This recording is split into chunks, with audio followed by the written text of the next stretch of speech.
Assalamualaikum warahmatullahi wabarakatuh dan selamat sejahtera.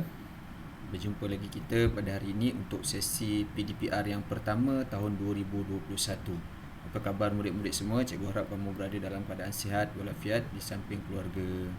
Dan jangan lupa untuk jaga kesihatan, dan kita mulakan pembelajaran kita pada tahun baru ini dengan penuh semangat walaupun terpaksa duduk di rumah. Baik, untuk tahun ni awak tahun 3 memandangkan buku teks awak masih belum terima lagi, jadi cikgu akan ulang kaji semula bersama awak tentang topik sains tahun 2. Tahun lepas lah, kita revise sikit. Okay. Tajuk yang cikgu suka nak ulang kaji pada awak ialah tentang tajuk haiwan. Cuba kita tengok buku teks.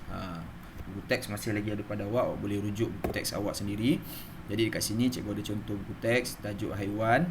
Kalau kita tengok dalam buku teks ni, dia ceritakan tentang perbualan mereka ni. Dia ceritakan tentang haiwan-haiwan ni mempunyai banyak anak, betul tak? Contoh perbualan dia. Yang pertama, lelaki berbaju purple ni, wah banyaknya anak arnab. Kemudian lelaki yang seorang lagi ni, ini anak-anak ayam yang baru menetas. Dari manakah datangnya anak-anak ayam ini? Ini satu persoalan untuk awak lah. Bagaimana haiwan-haiwan ini membiak? Macam mana dia boleh ada banyak anak? Macam mana dia boleh dapat anak? Ada haiwan yang anak dia sikit, ada haiwan yang anak dia banyak, jadi tak sama kan? Kita nak kaji macam mana haiwan-haiwan ini membiak. Kita tengok ke surat seterusnya. Haiwan membiak. Nisa dan bapanya berada di kawasan berbukit. Mereka memerhatikan burung bangau di atas pokok. Jadi apa yang ayah Nisa beritahu, lihat telur burung bangau sedang menetas. Jadi dia tengah tengok burung bangau. Burung bangau ni dia bertelur dan telurnya sedang menetas. Jadi ini menunjukkan bahawa burung bangau membiak dengan cara bertelur. Jadi burung bangau ni dia dapat anak dengan cara bertelur. Dengan cara bertelur. Kita tengok haiwan-haiwan apa lagi yang bertelur. Haiwan-haiwan ini juga membiak secara bertelur. Yang pertamanya katak. Awak boleh tengok gambar tu, katak dan telur katak tu. Banyak telur katak, betul tak? Dan buaya. Buaya juga bertelur. Buaya juga membiak melalui cara bertelur. Dan juga nyamuk. Nyamuk pun membiak dengan cara bertelur. Ini contoh-contoh haiwan yang membiak dengan cara bertelur. Dapat anak dengan cara bertelur. Burung, katak, buaya, nyamuk. Dan banyak lagi lah haiwan-haiwan lain yang bertelur. Baik, selain daripada bertelur, kita tengok apa lagi cara haiwan membiak. Selain daripada bertelur, ada lagi satu cara haiwan itu membiak. Jadi kita tengok dulu. Kugen memerhatikan kucing peliharaannya yang akan melahirkan anak. Apa yang Kugen cakap? Kucing saya dah nak beranak lah. Wah, comelnya anak-anak kucing ini. Apakah haiwan lain yang membiak dengan cara melahirkan anak? Jadi maksudnya dekat sini dia bagi contoh kucing. Dalam buku teks tu dia bagi contoh kucing. Kucing membiak dengan cara melahirkan anak.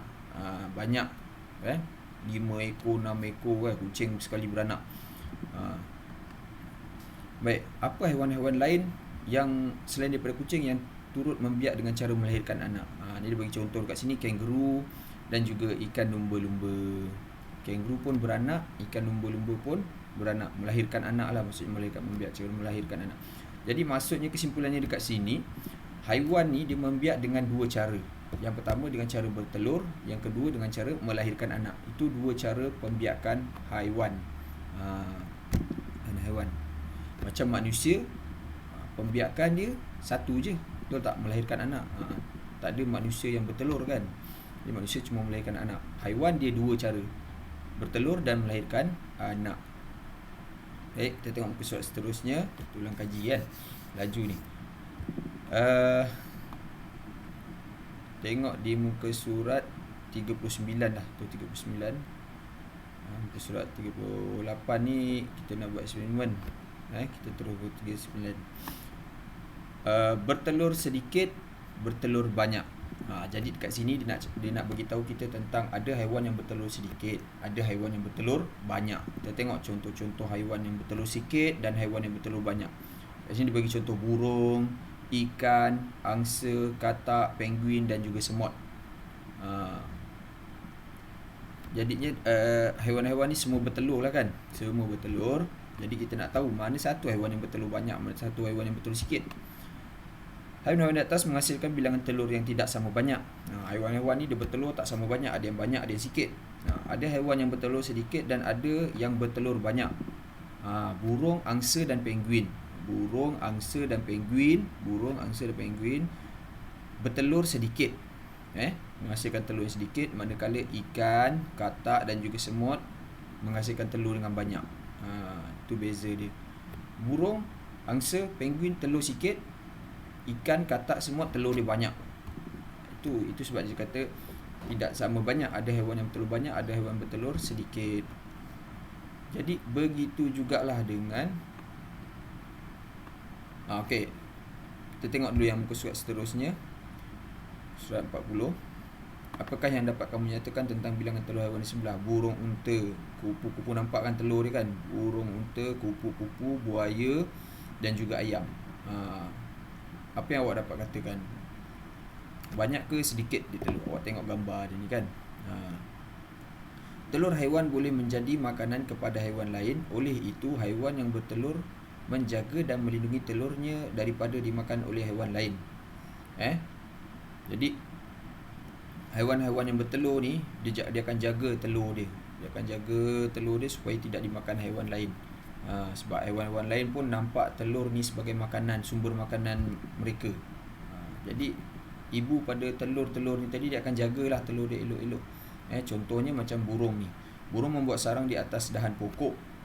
Telur burung dapat dilindungi daripada dimakan oleh haiwan lain yang berada di bawah pokok. Kalau tengok gambar ni ada biawak kan bawah ni kan.